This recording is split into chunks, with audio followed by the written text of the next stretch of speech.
I woke up one day and simply can't get out of the bed. Not because I was normally tired. My mind and my body completely shut down. I had hit hot button with burnout. And what came after was even worse. Today I'm going to share something very personal. My journey with burnout and depression that followed. And the most important, what actually saved me. If you are feeling constantly exhausted, losing interest in things you love, or just functioning autopilot, this video might change your trajectory. Let's go. In the beginning of 2025, I changed for some companies I was working, and one person lied to me about how it was going to be the opportunity, how it was going to be in the work, and I go all in. I decided to go and be working in that company, giving my best effort. I've been very disappointed after because the person said things and it was not really what he said. And I was working hard. After this work, I get really in a bad situation financially. I can pay for food, I can pay for my stuff, for basic necessities. I start to ask friends for help and creating more debts and debts. Then I start to work at the night as well.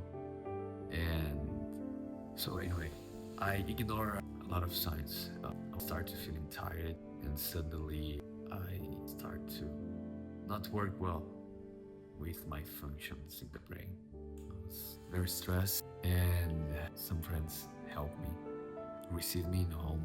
It was the hardest moment in my life. I hated every single moment. I was experiencing fear as I never feared before. I was not feeling excited about simple things like listening music, about getting out of the bed, and I never experienced nothing close of that before. It's a shit of feeling, dude.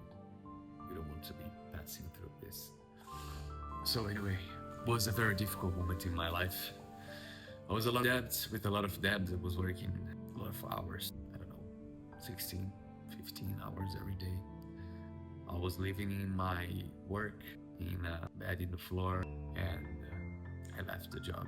So let's understand what is burnout and what the science says. Before I tell you how I go out of this, you need to understand what burnout really is. Because not just being tired, burnout is a syndrome recognized by the World Health Organization. Study shows that's characterized by three dimensions: emotional exhaustion. You feel drained without energy, unable to recover even after rest. It's not just a physical tiredness. It's like your emotional battery is permanently discharged. Number two, disorganization. You start distancing yourself from work, from people, from life. Everything is meaningless. It's like watching your own life from the outside, with no real connection. 3. Reduced personal accomplishment. You feel like nothing you do matters. Your self-efficacy plummets. Things that used to motivate you now seems impossible or pointless. And here's what most people don't understand. Burnout doesn't disappear with vacation. Research shows that severe burnout can lead to chronic depression, can lead to clinical depression, chronic anxiety, and even cardiovascular problems. And that's exactly what happened to me. The good news, burnout is predictable, and most importantly, it's reversible when properly treated. When I finally admit I need help, I started a journey that changed everything. Here's what actually worked for me. 1. I sought professional help. I confess I don't really want to talk about it, and I don't feel comfortable to be sharing all my feelings with the professional, but I need to do, and I did, and it helped me a lot. So I looked for a psychologist and someone who helped me to understand better my feelings. And the study shows that cognitive behavioral therapy and mindfulness are proven affecting preventions from burnout and post-depression recovery. Number 2, I radically restructured my routine. I started taking care of more of my sleep, of my health, of the supplements, of the things I was eating, of how much I've been stressed. Number 3, I reconnected with the basics. Again, exercises, nutritions, relationships, friends and family.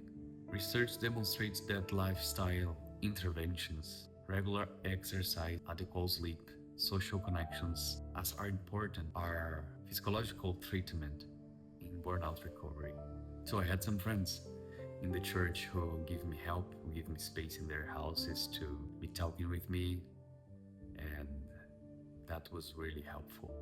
I'm really grateful for the life of these friends that give me the hand in the moment I need the most.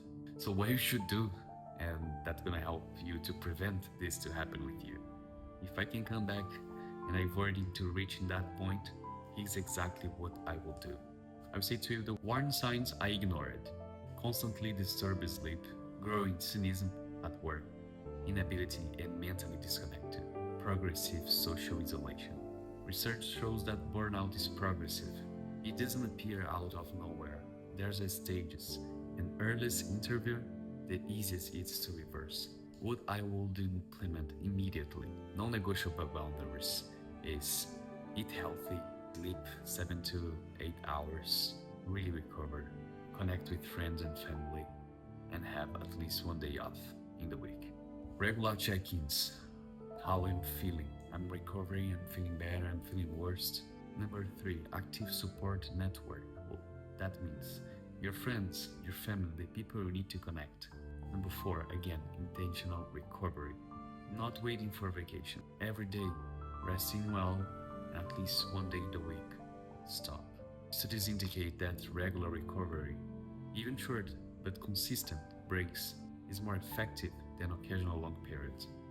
So, you can do today in the week, but every day you need to do a little rest. So basically, the hours you need to sleep. Look, sharing all of this isn't easy at all.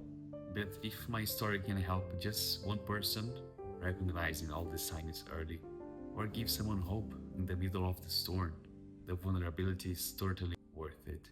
Burnout is not weakness, it's not lack of willpower. It's a legitimate response of your system to unsustainable demands. And you don't have to face this alone. If you're experiencing something similar right now, seek for help. Talk with a professional. Don't wait until you get where I got to take action. And the question for reflection: what signals from your body and your mind you are ignoring right now? If this video resonates with you, give it a like. It helped me to reach more people who needs to hear this. And if you want to share your own experience and inspire others, you can do right here in the comments below. I read everything. Take care of yourself. Seriously, alright? Today is 81 of the 100 Hard Day Challenge. I hope you guys like this video. And as always, stay focused, stay growing. I'll see you guys tomorrow.